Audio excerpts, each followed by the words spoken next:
My name's Ann Mackowski, and I'm a London-based artist. I'm originally from San Francisco. I've been doing art as far as I can remember. My grandmother was a painter, so when I was little I wanted to be like her, so that's how I started doing art.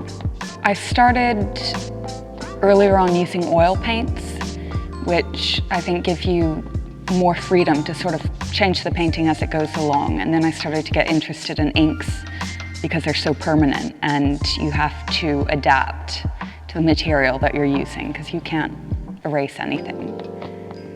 I started to get more and more interested in architecture when I started to get interested in maps and the influence of our surroundings on us, and the history that you can see through architecture as well as the social context.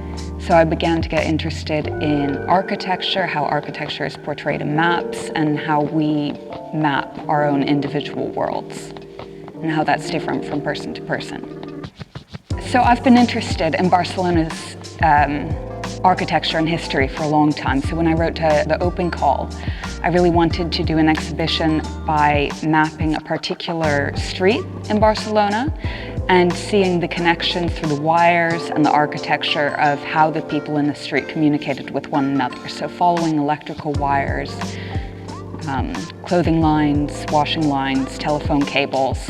My plan was to go from building to building and see when those were installed and the coordination involved in the installation as well as the conversations that went around. So my first idea coming here was actually one that would have involved a lot of conversations and on-site work.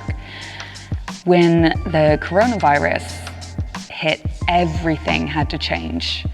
So I couldn't go back to the area that I was going to map out. Fortunately, I'd reference photos. So I had to start thinking of it in different ways, and the main way that I started to think about things was time. Because the further I was here in this isolated area, the more on memory I relied of the place. The second part of the project where I was going to interview people obviously was completely impossible, but in terms of communication, one of my main interests in coming here is how people create their own community, and one thing that was really interesting from this, kind of ironically, was I did learn a lot about that, and it wasn't geographically, it's through entirely new methods, like when everyone comes out to clap at the end of the day. So it's auditory, it's not as visual as I think I originally thought that it would be. And of course wirelessly, so it's quite ironic how that's changed, but also it's led me to learn a lot about community.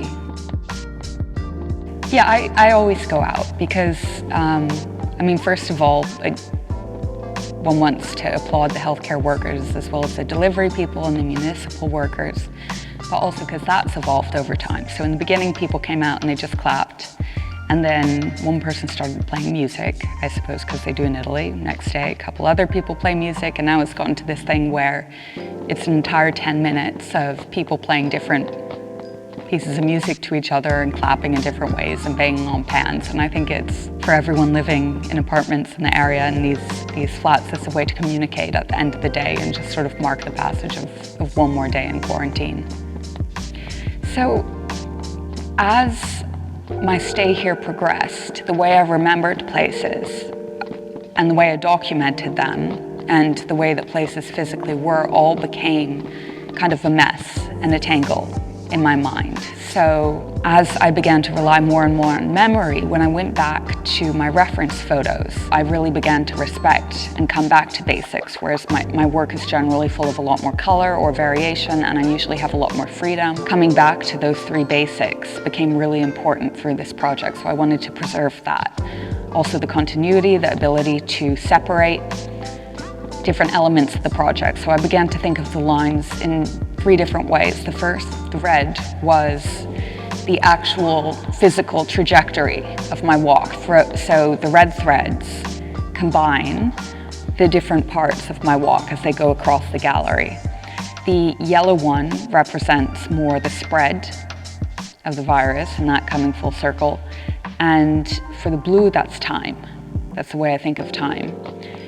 In terms of the more vivid colors, that's another part of the project that was influenced by deliveries. Just having those colors arrive after being used to the same ones, I just was so excited, and having this glut of colors, I just wanted to bring it back in. So I went over the top and just enjoyed it so much. But then after doing that, the project, I started to look at what I had done in the beginning and kind of mellow that down and come back to where I had started. So it's full circle in terms of the colors, and that's what they represent. I've been here and under quarantine for 4 weeks. So under quarantine for 4 weeks, and I've been here for 6 weeks, I believe, although time has become very messy. After this residency, I'll obviously be going back to London, where I'll be under quarantine for an indefinite period of time. But one thing that I believe from this experience I'll be bringing into my process is my understanding of time, and physically how materials influence the work that you're doing and those limitations, how working within limitations can actually push you towards new ideas and new freedoms in your work.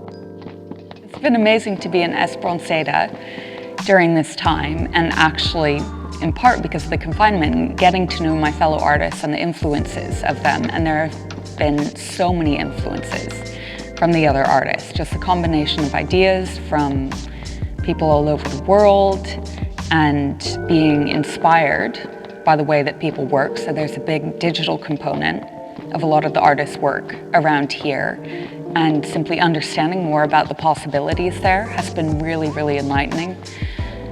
Andrea, whose show recently ended, works with textiles and a lot of physical materials, and that really, I think, encouraged me to return to working with string as a medium within the paintings itself about 10 years ago. I worked more with strings, but I had put it apart, but incorporating those physical elements back into the painting rather than just having a 2D representation was something that I believe I was inspired to do.